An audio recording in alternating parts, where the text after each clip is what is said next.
یہ جو ہم کہتے ہیں کہ انسان کیئرلیس ہوتے ہیں، لیکن بنیادی طور پر ہر انسان کے اندر ایک فطری حفاظتی نظام یعنی ہیومن فائر وال موجود ہوتا ہے جو ہماری چھٹی حس کی بنیاد پر کام کرتا ہے۔ یہ ہمیں خطرات سے پہلے ہی خبردار کرتا ہے۔ امیجن اگر آپ کا سگنل گرین ہو جائے تو آپ فوراً روڈ کو کراس کریں گے یا اپنے دائیں بائیں دیکھیں گے کہ ہو سکتا ہے پھر بھی کوئی بندہ لاپرواہی میں سگنل کو کراس کر رہا ہو۔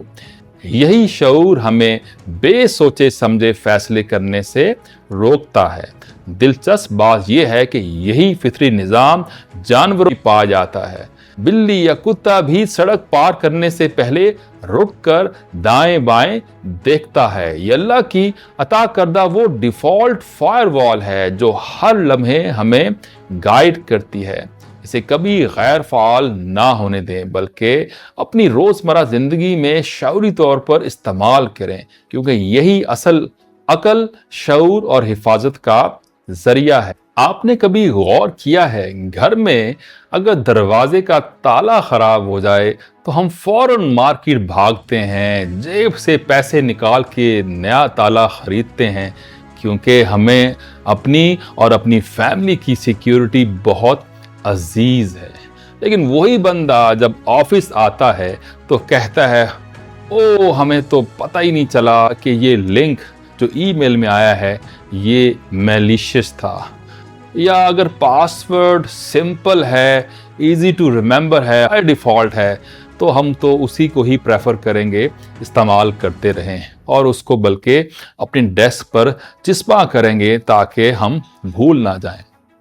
وارے انسان، گھر کے لیے عقل مند اور آفس کے لیے بہت کیجول بیہیویئر۔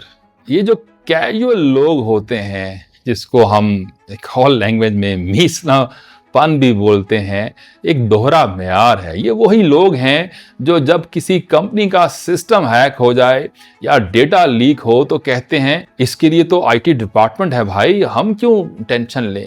لیکن اگر رات کو گھر کا دروازہ کھلا ملے تو بھائی چوکیدار سب کو آپ برا بھلا کہے بغیر نہیں سوئیں گے، کیونکہ اب نقصان اپنے پلے سے ہونا ہے۔ اور یہی سچویشن باسز کی بھی ہے۔ آفس میں اگر 3 ملازم نکھٹو ہیں، کام نہیں کرتے، تو باس کہتا ہے چلو یار کسی کا رسک لگا ہے، چھوڑو 10 میں سے 7 لوگ تو کام کر رہے ہیں۔ لیکن اگر یہی باس اپنے گھر میں آئے اور اس کا ڈرائیور 1 نہیں 2 نہیں 3 دفعہ گاڑی مار دے تو وہ فوراً کہے گا کہ سیدھا فائر۔ کیوں؟ کیونکہ اب معاملہ جیب پر ہے اور اس کی فیملی اور بچوں کے رسک پر ہے۔ حضرت علی نے فرمایا جس پر اعتماد کیا جائے اس پر فرض ہے کہ خیانت نہ کرے۔ یعنی اگر کمپنی آپ کو پاسورڈ یا آفس کی رسائی ٹیکنیکلی دیتی ہے تو یہ صرف ٹیکنیکل ریسپانسبلٹی نہیں، یہ ایک شرعی امانت ہے۔ نبی کریم نے فرمایا جس میں امانت نہیں اس کا ایمان مکمل نہیں۔ تو پھر سوال یہ ہے کہ ہم آفس میں ریلی امانت دار ہیں؟ کیا ہم کمپنی کے وسائل کو اسی احتیاط سے استعمال کرتے ہیں جیسے گھر کا سامان؟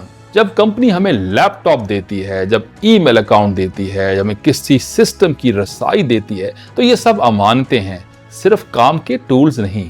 نبی کریم نے فرمایا ہر ایک تم میں سے نگران ہے اور ہر ایک سے اس کی نگرانی کے بارے میں سوال کیا جائے گا۔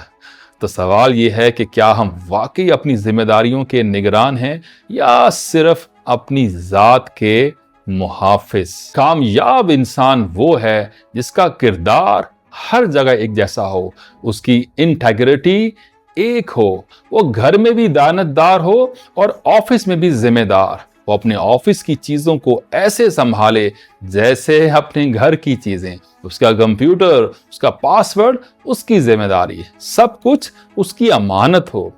کبھی یوں مت سوچیں کہ یہ تو کمپنی کا ہے، کیا فرق پڑتا ہے، کیونکہ فرق پڑتا ہے آپ کی انٹیگریٹی کا، آپ کے کردار کا، آپ کی نیت کا اور آپ کے ایمان کا۔ تو آئیے عہد کریں کہ ہم صرف گھر کے ذمہ دار نہیں بلکہ اپنے اداروں کے بھی دیانتدار سپاہی ہوں گے، کیونکہ صرف وہی چیزیں قیمتی نہیں ہوتی جن کا خرچ آپ خود اٹھاتے ہیں۔